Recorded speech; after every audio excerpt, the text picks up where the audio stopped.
Welcome to the Bayou City Soccer Podcast. Whether inside or outside the loop, we are talking everything soccer in Houston. Y'all ready?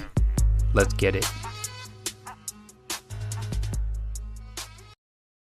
Welcome into a special episode of the Bayou City Soccer Podcast. We're pleased to be joined today by Houston Dynamo 2 interim head coach Jeremy Hertel, fresh off MLS NEXT Pro Coach of the Month. Jeremy, how's it going? Good, Dustyn. How are you guys doing? We're doing good. I know we last spoke to you, I think it was in March, and you guys were unbeaten, and here we are in the early May, and you guys are still unbeaten. What's impressed you about this group and their consistency so far? I think, you said the word there, the consistency is really pleasing, right? It's we know we coach young teams in Next Pro and being consistent and being able to find the level of performance necessary to get results, in different environments. Obviously, we've been on the road a lot recently. I've used a lot of different players in different lineups. So to see that consistency, despite some of those changes or some of those things that could be used as excuses maybe, is really, really pleasing. Yeah, and obviously early on in the season, Jeremy, I think we spoke about this being a very talented team, even in the offseason when it all kind of kicked off. But did you feel this group had the mentality to sustain a run like this, especially as you mentioned, right? You still have a few more road games before you make it home, but on this stretch alone.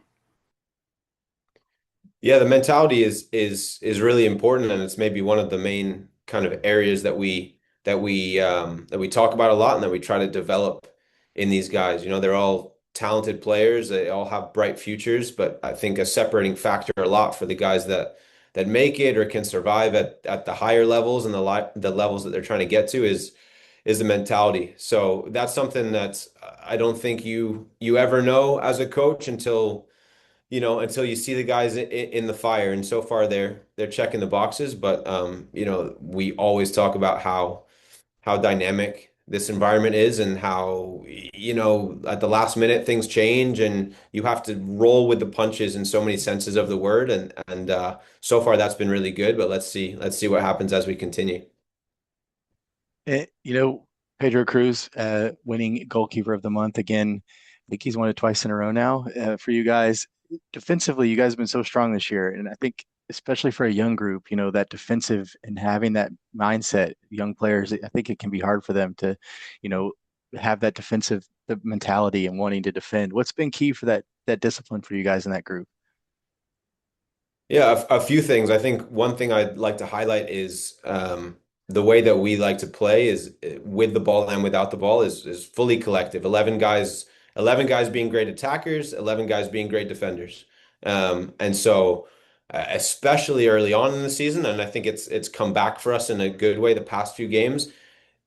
Teams weren't getting that many looks in or around our box because the press and the repress and the creating double teams was really aggressive and really effective. So Pedro didn't concede a goal in the first 4 games, and he made some big saves, but he actually had 8 saves across those 4 games to get that first goalkeeper of the month. So that's just a way to highlight the defensive effort of everyone, even the forwards. And as the season goes and you start to keep clean sheets and win games as a result, it almost becomes a badge of honor and a point of pride. So we have a full team that's committed to keeping the ball out of the net. And we have a lot of young players that play in the back line, which is not something you always see in Next Pro.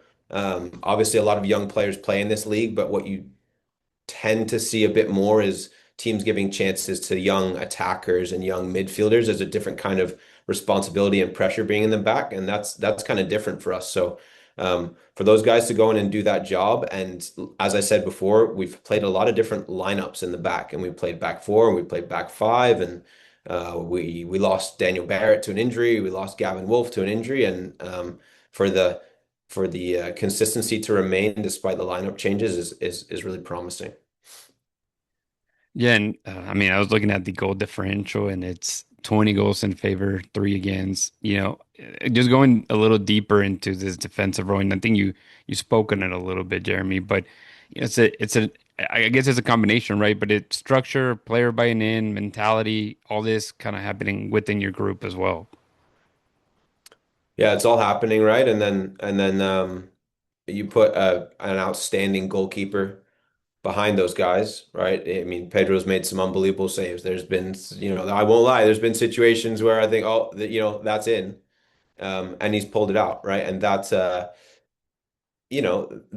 has an impact on how the whole team defends as well, right? If I'm a center back or I'm, any position on the field, I can feel a bit more comfortable doing my job or stepping out to the ball or going to make a play where I feel like, okay, if something goes wrong here, there's a really, the best insurance policy you can have behind me. So, let's not take anything away from what Pedro's done.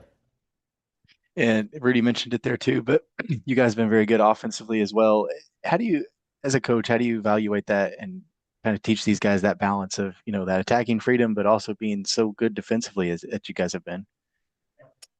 It's all connected, right? It all has to be connected. You can't think about how you want to defend and separate it from how you're going to attack, right? Because the game is fluid, the ball turns over in certain spots. If you have a completely different idea for how you're going to attack and defend, you're going to get disconnected in those moments. So I think the most important thing is, as I said before, is it's a collective approach, right? So we try to build a lot of players into attack. We try to share the ball. We try to create triangles and move off of each other. And when inevitably we lose the ball or something breaks down, as a result, we tend to have a lot of players around the ball so we can apply quick pressure, we can reorganize quickly, we can try to win it back. And we talk about trying to use our pressure and our high pressing to create chances, right? It's been one of our best kind of statistical categories if you look at the analysis of the team. Ability to win the ball high in the opponent's half and create multiple chances in that way. It can be a quicker route to goal than building all the way up from the back. We've praised a lot. We give Pedro Cruz a lot of his flowers today, but there's also players like Gilberto Rivera, Matthew Arana, Austin Brumet that score recently as well for you guys. Di Marelli. We can go on and on. They've had strong impacts, but what have you liked most about the development of the team as well? As we spoke about before, it's been watching them to see how they can deal with different kinds of challenges as the season's gone, right? So things started well for us. We got the first couple wins at home. I felt like we were playing, good football and there was some fluid stuff going on. And then we started the 10-game road trip and we played against a really good Austin team that put us under a different kind of pressure and we couldn't control the game the same way. So then we had to try to win that game by defending low. And then we went to Salt Lake, who's a team that's so good on the ball. And if you give the ball to them, they might keep it for 3-4 minutes and you have to defend a different way and you have to manage the altitude and the turf field. So just, and as we said before, those are things that as a coach, I think, you can say what you want in the team meetings and at practice, but you have to see what happens when you get in there and what the nature of the players is. But I think the guys have so much respect for each other and work so hard together every day and compete really hard in training every day. Like it's all gas, no breaks out there on the training field. Sometimes we have to kind of cool things off a little bit that when it comes into those game situations, like we're ready and they're going to back each other up. And so I think that's been one of the keys so far. And I touched a little bit on Di Marelli. He gets a pro contract since the last time we talked. From your perspective, Jeremy, how has the pathway from the academy to Dynamo 2 and towards first team evolved in Houston thus far? How has it evolved? Mm-hmm. Yeah, I mean, I arrived in 2022 as an academy coach, and there's been a lot of really positive changes that I've seen just in my 4 years here. But for that was the first year for Dynamo 2 in 2022. So right, Dynamo 2 didn't even exist in the form that it's in now, right? And now you have place for Di Morelli to, just using him as the example, right? plays well in the academy, starts turning some heads, gets an opportunity to maybe train with Dynamo 2 a few times or get to be in preseason with Dynamo 2, right? And then he does well in Dynamo 2. And now he gets an opportunity to play some games in the academy, but maybe he's on the bench sometimes with Dynamo 2, right? Then he starts to get in a game as a sub and does well. And then he goes from there to being a guy that starts once in a while to now being a guy who has responsibility and is, looking towards the first team and all those things. So, he's done all that for himself, right? Through the way that he's played and performed and improved at every level. But those opportunities have to be there, right? And so he doesn't, bump up against a ceiling or a limit. So that's what the player pathway is. It's still on the players to make it happen, but we have it there. We have the next steps there for them if they're at that level, right? And that's the best thing that we can give to them. Yeah, no, there's been a lot of talk about this young group, these kids coming through the Dynamo Academy and getting to the first team, and how exciting it's going to be. 4 or 5 years from now, we're seeing all these Houston kids on the first team, hopefully. But what excites you most about this generation and that those their potential down the line?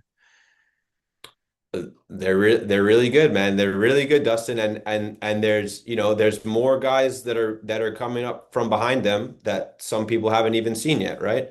We're talking about 2010 birth years like Arana. We're talking about 2011 birth year guys.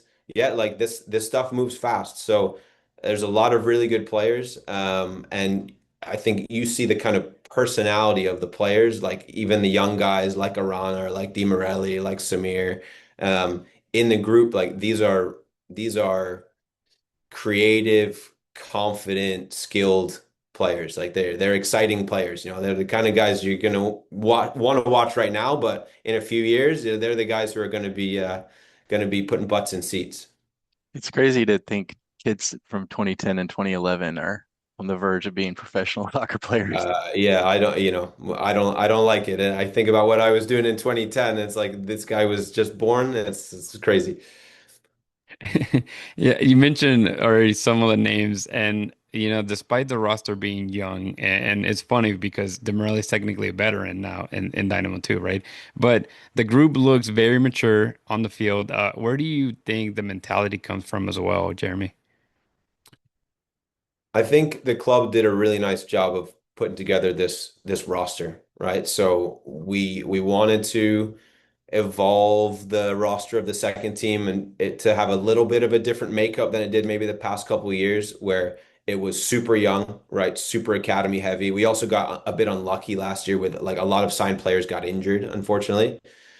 But now we're seeing almost the fruit of that, where you have, like you said, guys like Isaac or Di Morelli, who we would still maybe think of as young players, but they've had, 3 seasons in Next Pro. So they're playing like experienced guys here, right? And then you have guys like Gilberto or Austin Brummett or these guys who have been through the college system that bring a different kind of experience and perspective and maturity to what's going on, not just on a game day, right? But in the locker room and in a training session, right? That's important. And then you combine the third kind of group that we have, which would be these international signings like Artur or Vinicius or Gustavo Domen, who again, they're a little bit older than our academy guys. They have a different perspective. A lot of them played at a really high level in a different kind of environment.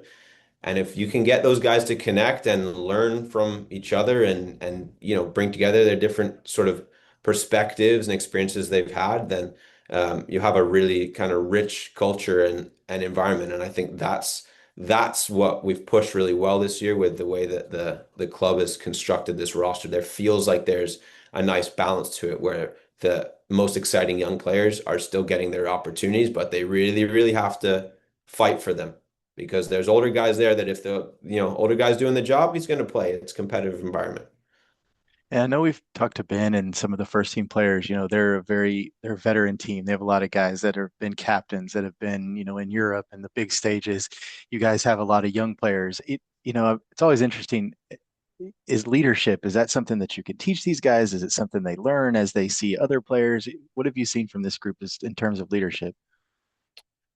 Yeah, I think all of the above, right? I think there's certain personality types that gravitate towards those roles naturally, or just have a different sort of standing in the group. People listen when they talk, or people follow them, but 100% you can learn and develop leadership abilities as well. And I think when we have some of these more veteran players, or some of these guys are a bit older, or maybe have come through the college system, um, when they play in training, and they're playing next to you in the back line or next to you in the midfield, and you see the way that they compete and the way that they talk and the way that they organize, that has a huge impact. And the younger guys take a lot from that. And eventually when they grow into their confidence and develop their own voice, they'll kind of remember those moments and be like, okay, now when the next 2011 comes in, 2011, 2012 guy, now I'm the guy that needs to help that guy and talk to that guy because I remember when I was there. So it's almost, a conveyor belt.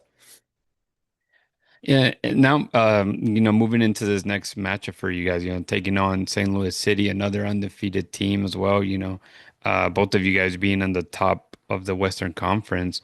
What kind of challenge are you expecting from them, Jeremy? Huge challenge, huge challenge. I think, for the reasons that you said, and just what we see from them, that it's going to be the toughest matchup we've had so far. They're always really good, at least in my experience in the second team. I think they're a team that's frequently top of the standings. I believe they finished first in the West in the regular season last year. But yeah, really good team, talented players, usually a bit older. They'll definitely be older than us in the average age in the lineup. So again, these are the different challenges and moments that we get excited about seeing how guys perform in these moments, right? And the players know the situation and the standings, and so that kind of pressure is really good. And let's see how the guys do, and you combine that with they play in one of the best stadiums in Next Pro, right? They play in the first team stadium. Last year when we played there was 12,000 something fans. So, we'll see how we go. We'll go toe to toe, and we'll play our football, and I know they're preparing for us as well. So let's see how it is, but I'm just excited to watch the guys kind of go to battle again. And I think like anyone else who's been watching this team so far, even though I'm coaching, I really enjoy watching this team play. It's a good team. So let's see what we can do with a really high level opponent. Yeah, and looking at them, you guys have been so good this season, and you've been consistent and staying unbeaten. How do you keep the guys grounded, week to week? And then when you get to a big match like this, does that raise the performance, or do you kind of say, all right, guys, steady as she goes, kind of thing? Yeah, I think that kind of thing is always like a feel thing from the coach. Like what's the messaging, right? What's the messaging? Do we feel like the guys need a little wake up call right now, or do we feel like the guys are feeling a bit complacent or whatever? Then you find something to wake them up with, or almost disturb them a little bit with, to get them going again. I think we'll see how the week goes. The training week's been really good so far, but almost this game away at St. Louis, and you're fighting for first place, and you're fighting to one of you is going to remain undefeated, et cetera, et cetera. Um, I hope that I don't have to do too much in terms of motivation, right? And we have a lot of internal competition in the group as well, with a really deep team. So there's always motivation just to try to win your spot in the lineup or in the roster, or some minutes on game day. Yeah, and I think, with that success comes, a lot of weight, right? You guys are in first place, you're undefeated, you're all these things. People are talking about you're the next pro team of the month and all these things. How do you balance those expectations, those things that come with being, top of the table, first place, all those things? How do you keep the guy balance that, but also keep the guys grounded, but also keep it, fueling them forward to do even better? Yeah, I mean, the awards are great, right? We celebrate these things. We celebrate the wins, we celebrate the goals, we celebrate the awards, because we work in this world where, the next win is never guaranteed. You come to work every single day and do what you do and train the whole week and travel and prepare, and You don't know what's going to happen. So when times are good, then you celebrate it, right? But we talk a lot about being confident and humble at the same time, right? And the humility, that feeds into knowing that no matter what's happening in the game or who we're playing, we need to make sure that we do the work for each other, and we understand that if we let our level slip from 100% to 95%, that's what teams are waiting for, and the target on us, keeps growing with that stuff, and the awards and all that. So like everything else, these are important lessons and moments that these players need to show that they can manage and understand. And it doesn't all come from me. It needs to be managed internally as well, so that the mindset is in the right place, not too big and not too small. But so far this season I've been really happy with it, and I think the guys have shown that they're confident but not overconfident. And at the end of the day, I guess MLS Next Pro is about both results and development. Obviously, there's still plenty of games left for you guys this season. And I'm sure, your main objectives are probably still on the board and you continue to hit, weekly goals. But what does success look for this group by the end of the season, Jeremy? I'm going to say something different here. I hope that our roster and our team looks a lot different by the end of the season as it does right now, because I hope that guys are getting opportunities because of how much they're developing in the second team, how they're performing in the second team. At the end of the day, right, the results are great. The league standings are great. We want to be a playoff team. We want to make sure that we provide those pressure playoff winner go home games to our guys. But at the end of the day, success for us is trying to move the best players along the pathway, as we spoke about. So when guys get opportunities to move up or move elsewhere, whatever the situation might be, even if it might weaken our lineup for the weekend or whatever it is, that's what we're here to do. So we're excited, and it's next man up. So I hope that as a result of the good work that we do this season, guys get opportunities to further their career. East Houston Dynamo 2 interim head coach Jeremy Hurdle. Jeremy, we always appreciate the time, always appreciate the chat. Best of luck to you guys in St. Louis on this long road trip that you're on, and we'll talk to you again soon. Thank you, guys. Appreciate it.